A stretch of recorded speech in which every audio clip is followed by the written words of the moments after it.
The Nazca Lines are a series of massive geoglyphs etched into the arid plains of southern Peru, created by removing dark surface stones to reveal lighter ground beneath. These figures include animals, plants, and geometric shapes. Their scale implies intentional planning, while the limitation is that no written records explain their purpose. The geoglyphs are located in the Nazca Desert, a region with extremely low rainfall and stable climate. This environment helped preserve the lines for centuries. The implication is deliberate placement in a unique landscape, but the limitation is that preservation conditions do not clarify original intent. Most of the Nazca Lines are dated between 500 BCE and 500 CE, corresponding to the Nazca culture. This dating is supported by pottery styles and radiocarbon analysis of nearby materials. However, none of these methods directly date the lines themselves, limiting chronological certainty. The figures include animals such as hummingbirds, monkeys, spiders, and birds, some stretching hundreds of meters. Their visibility from the ground is limited. This implies a purpose not centered on ground-level observation, while the limitation is that ancient viewing methods remain uncertain. The Nazca people did not possess known technology for aerial observation. This raises questions about how the designs were planned and executed accurately. The limitation is that simple surveying techniques could achieve large-scale precision without advanced tools. Archaeological evidence shows the Nazca culture practiced irrigation, agriculture, and textile production. These activities suggest a complex society capable of coordinated labor. The limitation is that social complexity alone does not explain the symbolic choice of large-scale ground drawings. Some lines extend for kilometers in straight paths across the desert. Their precision implies intentional alignment. The limitation is that straight lines alone do not indicate function, as they could serve multiple symbolic or practical purposes. Early Spanish chroniclers mentioned cleared desert paths, but did not describe the figures in detail. This partial documentation implies limited early recognition. The limitation is that colonial records were incomplete and often dismissive of indigenous practices. The Nazca Lines remained largely unknown to the modern world until the 20th century. Their rediscovery coincided with the advent of aviation. This implies that visibility from the air transformed interpretation, while the limitation is projecting modern perspectives onto ancient creators. Archaeologist Toribio Mejia Zespe was among the first to study the lines scientifically in the 1920s. His work framed them as ceremonial pathways. The limitation is that early interpretations lacked extensive comparative data. The Nazca culture did not leave a written language. This absence severely limits direct interpretation. The implication is reliance on material culture alone, while the limitation is interpretive uncertainty. Many geoglyphs are connected by networks of lines forming corridors across the desert. This suggests movement or processional use. The limitation is that wear patterns alone cannot confirm ritual activity. Some lines converge at specific points, possibly indicating focal areas. This implies structured planning. The limitation is that convergence may also result from overlapping construction over time. The desert surface was carefully cleared without disrupting underlying soil layers. This technique minimized erosion. The implication is long-term intention, while the limitation is that durability does not indicate symbolic meaning. Radiocarbon dating of wooden stakes found at line endpoints supports Nazca period construction. This provides indirect evidence. The limitation is that stakes may not correspond to all figures. The scale of labor required suggests communal effort over generations. This implies cultural importance. The limitation is that importance does not equal singular purpose. Some geoglyphs depict animals native to distant ecosystems, such as marine birds. This suggests symbolic representation beyond local environment. The limitation is interpreting symbolism without textual explanation. The orientation of certain lines aligns loosely with solar events. This implies possible astronomical significance. The limitation is that alignments are inconsistent and debated. Other researchers argue the lines relate to water rituals in an arid region. This links imagery to survival concerns. The limitation is lack of direct evidence connecting specific figures to water sources. The Nazca relied heavily on underground aqueducts known as puquillos. This demonstrates sophisticated water management. The limitation is that engineering success does not directly explain geoglyph creation. Some straight lines appear to point toward nearby hills or mountains. This implies landscape integration. The limitation is that directional patterns vary widely. Excavations show Nazca society experienced environmental stress, including drought. This context suggests ritual responses. The limitation is correlating stress with specific artistic expressions. The figures were created over extended periods, not simultaneously. This implies evolving purpose or tradition. The limitation is identifying continuity versus change. No evidence suggests that the Nazca intended the lines to be seen from the sky. This challenges modern assumptions. The limitation is that alternative viewing perspectives remain speculative. The Nazca Lines cover hundreds of square kilometers. This scale implies regional coordination. The limitation is that scale alone does not reveal motivation. Despite decades of research, no single theory explains all geoglyph types. This implies complexity. The limitation is fragmentation of interpretations. Modern preservation efforts restrict access to prevent damage. This limits experimental archaeology. The implication is conservation over exploration. The Nazca Lines are recognized as a UNESCO World Heritage Site. This formal recognition affirms cultural value. The limitation is that designation does not resolve unanswered questions. Scientific analysis continues to refine measurements and mappings. This improves data accuracy.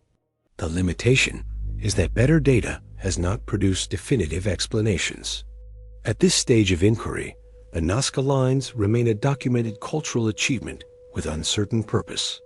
The implication is unresolved intent, while the limitation is clear. Without direct testimony, interpretation remains incomplete. One prominent hypothesis interprets the Nazca Lines as ceremonial pathways walked during rituals. Archaeologists note worn surfaces along certain lines, suggesting repeated movement. The implication is performative use rather than visual display, while the limitation is that erosion patterns can also result from natural processes over long periods. Ethnographic comparisons with later Andean cultures show ritual movement across sacred landscapes. This provides a contextual framework for interpretation. The limitation is chronological distance, since Nazca culture predates many recorded Andean traditions, making direct cultural continuity uncertain. Astronomical interpretations propose the lines functioned as a large-scale calendar, aligned with solstices and celestial events. Some alignments appear to correspond with solar positions. The limitation is that statistical analysis shows many alignments could occur by chance across numerous lines. Early researchers promoted the idea of astronomical observatories, but later studies challenged their precision. This debate implies evolving methodology. The limitation is that measurement accuracy varies depending on selected reference points and assumptions. Another theory links the lines to water worship, reflecting survival concerns in a desert environment. Imagery of animals associated with rain supports this view. The limitation is the absence of direct archaeological evidence tying specific figures to hydrological features.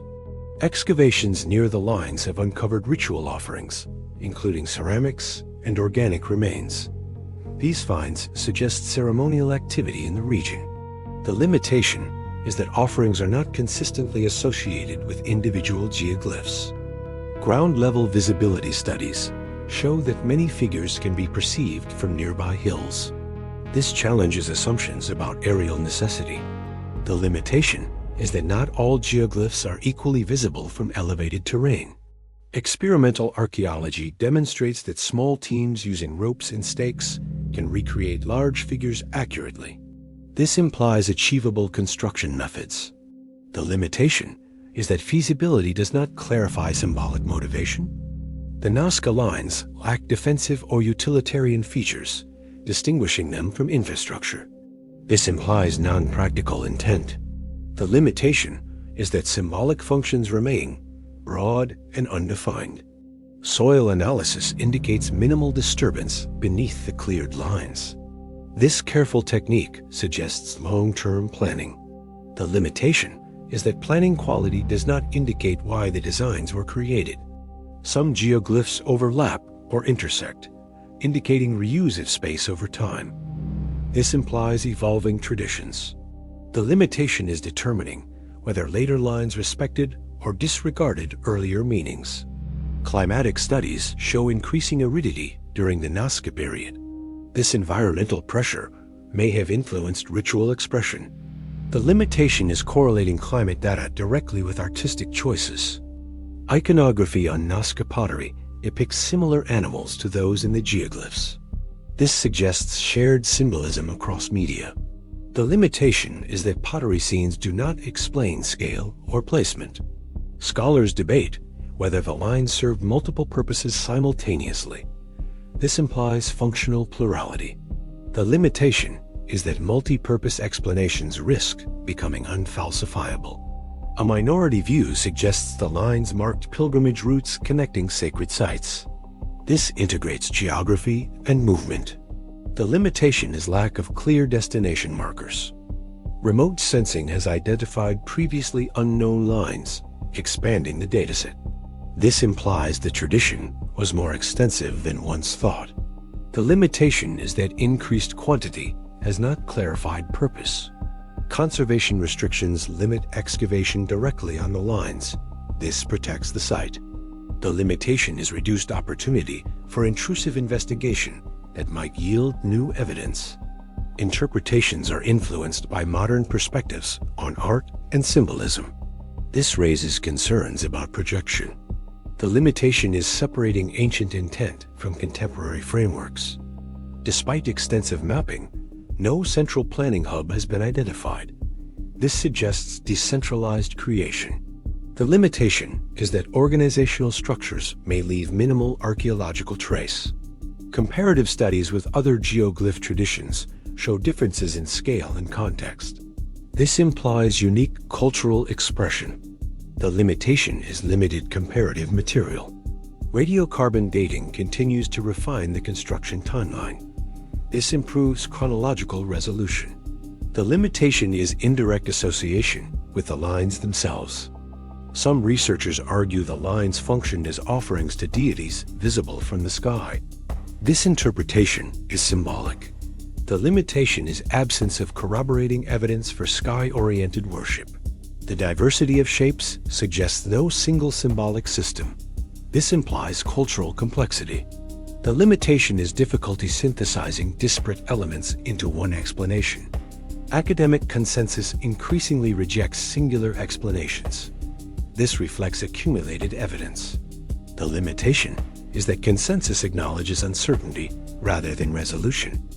Public fascination often emphasizes mystery over method. This affects perception of research. The limitation is misalignment between scholarly caution and popular expectation. Preservation efforts prioritize preventing damage from tourism and development. This ensures survival. The limitation is constrained access for experimental testing. Technological advances continue to improve mapping accuracy. This refines analysis. The limitation is that precision has not produced definitive answers. The Nazca Lines remain one of the largest artistic undertakings of the ancient world. This underscores significance. The limitation is that significance does not equate to understanding. Each investigative approach addresses only part of the evidence. This implies fragmented insight. The limitation is integration across disciplines remains incomplete. At this investigative stage, the Nazca Lines are understood in form and context, but not intent. The implication is enduring uncertainty, while the limitation remains unchanged. Without direct records, explanations cannot be confirmed. The unresolved purpose of the Nazca Lines highlights a broader challenge in archaeology: interpreting meaning without written explanation. This case demonstrates reliance on indirect evidence. The limitation is that material traces alone rarely capture belief systems or intentions. Comparisons with other ancient monumental projects show that large-scale constructions often served ritual or symbolic roles. This suggests a similar function for the Nazca Lines. The limitation is that comparable sites usually include additional contextual clues absent here. The Nazca Lines differ from monuments designed for permanence, as they rely on fragile surface alteration. This implies meaning tied to place rather than durability. The limitation is that impermanence complicates reconstruction of original use. The sheer number of lines suggests sustained cultural commitment over centuries. This indicates institutional continuity. The limitation is that continuity does not specify whether meanings changed over time. Some lines appear to have been deliberately maintained, indicating ongoing relevance. This implies repeated engagement. The limitation is that maintenance activities leave minimal archaeological signatures. The Nazca culture eventually declined, possibly due to environmental stress.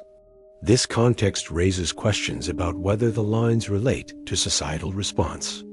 The limitation is that decline narratives remain debated. Unlike written monuments, the Nazca Lines communicate without text. This suggests a non-linguistic system of meaning. The limitation is deciphering such systems without cultural continuity.